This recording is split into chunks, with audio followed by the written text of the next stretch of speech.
Hi friends, previous lecture में हम discuss कर रहे थे ग्राफ्स पे। तो आप प्रीवियस लेक्चर्स डिस्क्रिप्शन में जा कर के देख सकते हैं। आज का हमारा टॉपिक है graph of logarithmic function and greatest integer function. हम देखेंगे कि ग्रेटेस्ट इंटीजर फंक्शन और लॉगरिथमिक फंक्शन का ग्राफ कैसे बनाते हैं।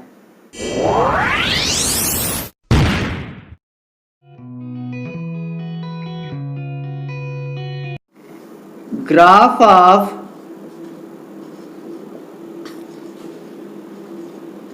Logarithmic function.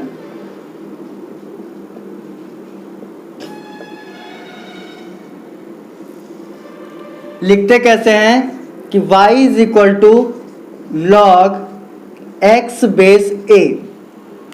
ध्यान रहे यहां पर a और x दोनों ही स्ट्रिक्टली ग्रेटर देन 0 होते हैं एंड a जो होता है वो कभी आपका 1 के इक्वल नहीं होता है। इसका डोमेन पे अगर हम बात करें log x के, तो ये निगेटिव पे कभी log x डिफाइन नहीं होता, तो इसका डोमेन जो होता है वो ओपन इंटरवल 0 टू इनफाइनाइट होता है। इसकी रेंज जो होती है पूरा रियल लाइन होती है एंड इसका सेट ऑफ जीरोस जो होता है, सेट ऑफ जीरोस जो होता है इसका, ये सिर्फ केवल एक ही पॉइंट पे 0 होता है। दैट मीन्स सिंगलटन 1 पे 0 होता है। एक चीज और ध्यान रखिए कि लॉग नेचुरल बेस e 0 की वैल्यू माइनस इनफाइनाइट लिखते हैं कुछ लोग। ध्यान दीजिए कि आपके डोमेन में 0 नहीं है, तो अगर कोई भी पॉइंट डोमेन में नहीं होता है तो उसकी वैल्यू आप कैसे निकाल सकते हो? आप नहीं निकाल सकते हो। तो मैथमेटिकली आप log 0 की वैल्यू माइनस इनफाइनाइट नहीं बोल सकते हो, लेकिन आप जब ग्राफ बनाएंगे तो log 0 की वैल्यू माइनस इनफाइनाइट की ओर एसिम्प्टोटिकली टेंड करते हुए आपको दिखाना पड़ेगा। तो इसलिए log 0 की value minus infinite useful graph में होती है। अगर हम बात करें कि log 1 की वैल्यू, तो आपको पता है ये 0 होता है एंड log इनफाइनाइट की वैल्यू इनफाइनाइट होती है। और अगर कहा जाए आपसे log नेचुरल बेस e और e की वैल्यू जहाँ पर बेस और ये सेम होते हैं वहाँ पर वैल्यू हमेशा 1 होती है। अब हम बात करेंगे इसके ग्राफ पे। इसका ग्राफ जो है वो दो केसेस में डिस्कस होगा। पहला केस हमारा a इज ग्रेटर देन 1 है और दूसरा केस a जो है वह हमारा 0 से बड़ा है और 1 से छोटा है। तब अगर ऐसा है देन हमारा इसका ग्राफ जो है वो कुछ इस तरह से प्लॉट होता है। ये आपका डोमेन एक्सिस, ये आपका रेंज एक्सिस हो गया, ये ओरिजिन पॉइंट हो गए, यहाँ पर भी आपकी रेंज एक्सिस, ये आपकी डोमेन एक्सिस, ये रेंज एक्सिस, ये ओरिजिन पॉइंट हो गए। ध्यान दीजिए इसका ग्राफ जब a इज ग्रेटर देन 1 है तब इसका ग्राफ कुछ इस तरह से बनेगा और ये जो आएगा पॉइंट ये 1,0 होता है। जब x 1 है देन y 0 होता है। सेम एज इट इज यहाँ पर भी इसका ग्राफ जब 0 से 1 के बीच में a है तब इसका ग्राफ कुछ इस तरह से आता है और ये भी पॉइंट 1,0 पे कट होता है। क्यों? क्योंकि सेट ऑफ जीरोस आपका क्या था, सिंगलटन 1। उससे हमें ये आइडिया लग रहा था कि गिवन ग्राफ हमारा x एक्सिस को सिर्फ एट x इक्वल टू 1 पे कट करेगा, तो ऐसा हो भी रहा है। तो आपका ये ग्राफ जो है y is equal to log base ax का है जब a स्ट्रिक्टली ग्रेटर देन 1 है। यहाँ पर लॉग बेस a x का है जब a जो है वो 0 से 1 के बीच में लाई कर रहा है। अब हम एक अनदर फंक्शन के बारे में डिस्कस करेंगे, उसके ग्राफ के बारे में डिस्कस करेंगे। Graph of greatest integer function. इसका ग्राफ कैसे बनाएंगे? तो ये होता कैसा है कि y इज इक्वल टू, इस तरीके से लिखते हैं इसको इस तरीके से भी लिख सकते हो, इंटीजर पार्ट प्लस अल्फा, और इसका जो आंसर आता है वो अल्फा जो होता है यहाँ पर पॉजिटिव होता है, वेयर ऐसे लिख सकते हो कि alpha is strictly greater than 0 और 0 भी हो सकता है। तब यहाँ पे आई आता है हमेशा इंटीजर पार्ट। इसका डोमेन क्या होगा? आप पूरा रियल नंबर इसमें रख सकते हैं। रेंज क्या होगी?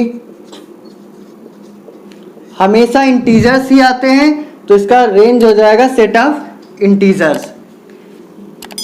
और इसका सेट ऑफ जीरोस क्या होंगे?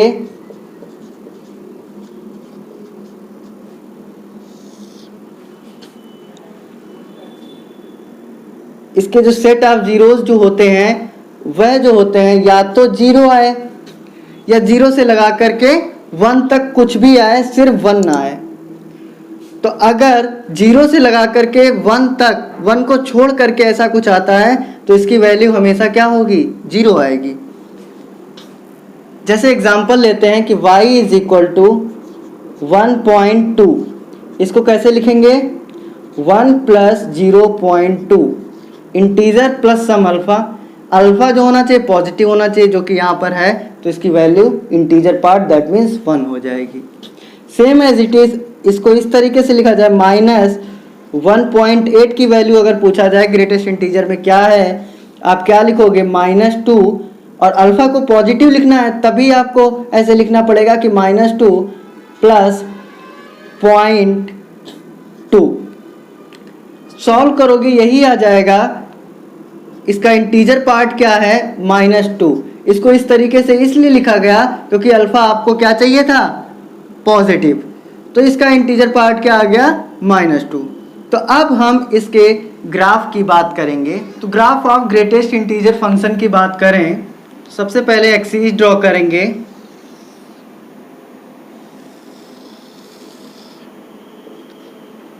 X axis represents domain axis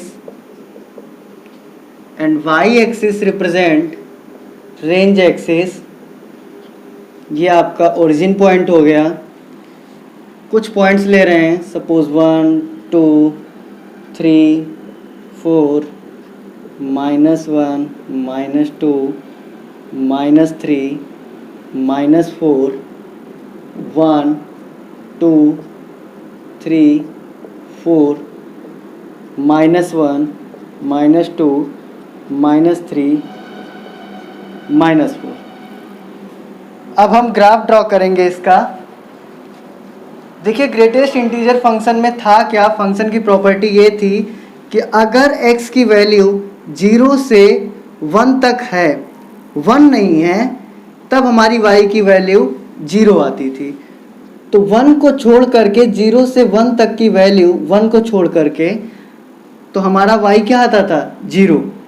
अगर यही वैल्यू x की 1 से लगा करके 2 से पहले तक की वैल्यू 2 को छोड़ करके तब हमारी वैल्यू क्या आती थी? 1 आती थी। तो ये ग्राफ यहाँ पे प्लॉट होगा। x is not equal to 2। 2 है तब वैल्यू आपकी 2 हो जाएगी। अगर 2 है तो वैल्यू 2 हो जाएगी। 3 से पहले तक की वैल्यू आपकी 2 ही रहेगी। 3 से लगा के 4 तक के, उससे पहले तक की वैल्यू आपकी 3 ही रहेगी। सेम एज इट इज़ अगर हम बात करें कि 0 से -1 तक की वैल्यू, अगर 0 पे बात करें, ग्रेटेस्ट इंटीजर 0 है तो इसकी वैल्यू क्या आएगी? 0 ही आएगी। तो 0 से लगाकर -1 और उससे पहले तक की वैल्यू, अगर -1 की वैल्यू भी आपसे पूछा जाए, ग्रेटेस्ट इंटीजर -1, देन आप क्या बोलेंगे? आप कह पाएंगे कि इसकी वैल्यू क्या है? -1। तो ये 0 पे तो वैल्यू आपको 0 मिल ही रही है, लेकिन अगर आपसे बात की जाए -1 पे, तो -1 पे ये जो वैल्यू है आपकी वो -1 ही रहेगी, तो इसलिए यहाँ पे 0 पर यहाँ पे ये मार्क कर देंगे हाफ रिंग टाइप का। क्यों? क्योंकि 0 पे अगर हाफ रिंग नहीं बना रहे हैं तो रिप्रेजेंट कर रहा है कि 0 पर भी ऑब्वियसली -1 वैल्यू है, लेकिन ऐसा नहीं है। ग्रेटेस्ट इंटीजर 0 की वैल्यू क्या है? 0, जो कि हम यहाँ पे ऑलरेडी रिप्रेजेंट कर चुके हैं, तो फिर यहाँ पर हमें -1 रिप्रेजेंट नहीं करना होगा, और अगर कर भी दे रहे हैं तब भी गलत हो जाएगा, because y is equal to greatest integer -1 की वैल्यू -1 होती है, और ग्रेटेस्ट इंटीजर 0 की वैल्यू 0 होती है, जो यहाँ इंक्लूडेड ऑलरेडी है।